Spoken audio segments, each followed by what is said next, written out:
Photo પાડ photo. છો મિત્રો, આપણે પછી વ્લોગ ચાલુ કરી દીધો. બધાને જય દ્વારકાધીશ. તો આજે વરસાદમાં માહોલ લઈએ, બતાવીએ તમને. ચાલો કન્ટિન્યુ. આંબા કાકાએ પછી વરસાદ ફાઇનલી મોકલાવ્યો. તમને બતાવીએ વરસાદ પહેલી જ વખતમાં કેટલા ઇંચ વરસાદ થયો તમને બતાવું. પૂર આવી ગયું પાણીમાં, પૂર આવી ગયું.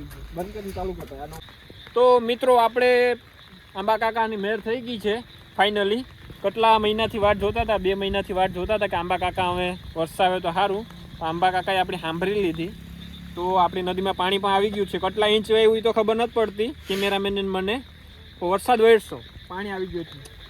પણ વાવણી કરવાની બાકી તો નથી. આપણે વાવણી કરીને વાઈ દીધું ને પાછું પાણી ભારી દીધું ને પાછું પાણી વાળી દીધું. એટલે હવે વરસાદ આવી ગયો એટલે હવે થોડુંક ઠંડક છે, કંઈ કામ ધંધો છે નહીં. એટલે અમે તો વ્લોગ ચાલુ કરીએ.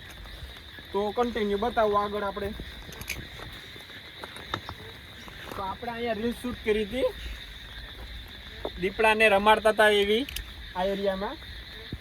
ત્યાં અત્યારે પાણી આવી ગયું છે.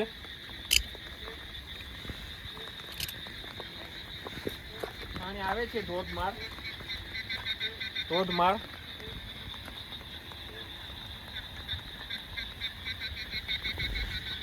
અહીંયા આપણે રીલ શૂટ કરી હતી. જો આપણા આ એરિયામાં પાણી આવે છે. 2 નદી ભેગી થાય છે. આપણે તમે તો કોઈ સબસ્ક્રાઈબરોને આપણે બતાવીએ કંઈક.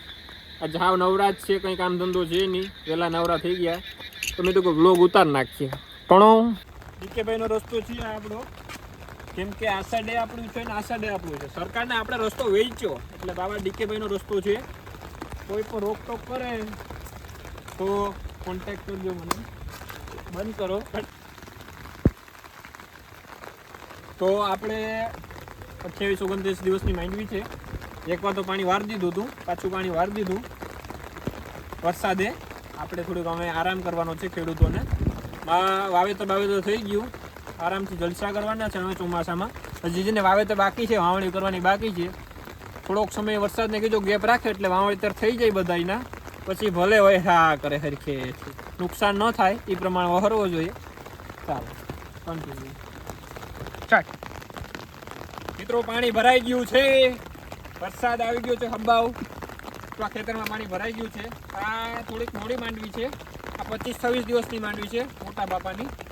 તમે માહોલ જોવા જઈએ અને આના પછીનું ખેતરમાં વાવેતર કરવાનું બાકી છે. હજી શાહ પણ નાખ્યા નથી. એટલે વરસાદ રહે પછી આપણે શાહ નાખવાના છીએ. અત્યારે ચંપલની હાલત બેહાલ છે. તૂટી જાય એવી પરિસ્થિતિ છે હાલવા. તો મિત્રો ઓલી વંડીની ઓલી સાઈડનું ખેતર છે, આપણે હજી બાકી છે વાવેતર કરવાનું. શાહ નાખવાના એ બાકી જ છે. તો એમાં વરસાદ રહે એટલે વાવેતર કરવાનું છે આપણે વ્યવસ્થિત.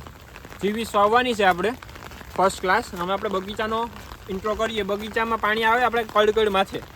તમને હું બતાવું એમાં જે ડ્રીપની નળિયું બળિયું બધી પડ્યું આપણે શું કહેવાય હાલ બંધ છે. તો મિત્રો આપણા બગીચામાં આ રસ્તાથી ઊંચું રસ્તાથી નીચું છે આ આપણે ખેતર. એટલે આપણે અહીંયા ખંભે કડકડ સુધી પાણી જતું હોય એમ. એટલે આમાં આપણે સડું છે પછી રેન્સ પાઇપો છે બધી ભેગા કરવાના હોય. વરસાદની થોડી ઘણી વરાપ પડે એટલે ભેગું કરે. પહેલાં વરસાદમાં તો એટલું બધું પાણી ન આવે. બીજા વરસાદમાં પાણી એટલું આવે ને કે આખું 2 નદી ભેગી થાય ત્યાંથી એટલે બધું ફાટે આખી નદી. એટલે ખેતરમાં આડું પાણી પડે. એટલે આપણે વ્યવસ્થા રાખવી પડે. આપણું નુકસાન ના થાય એનું ધ્યાન રાખવું પડે. એટલે આપણે વરસાદ થોડો ઘણો ધીરો પડે એટલે આપણે વ્યવસ્થા કરી લઈશું. આપણી સેફટી કરી લઈશું. આપણું નુકસાન ના થાય એવી આપણી વ્યવસ્થા રહેશે. ઓકે કરો, કટ કરો ને બાય કરો. તો મિત્રો આપણે આ ટ્રેક્ટરોની સિઝન બધી પૂરી થઈ ગઈ. તને અહીંયા હાંકી દીધા છે. હજી એક ટ્રેક્ટર નથી, 2 ટાયરો નથી. એ બધી ગોતવાનું છે આપણે.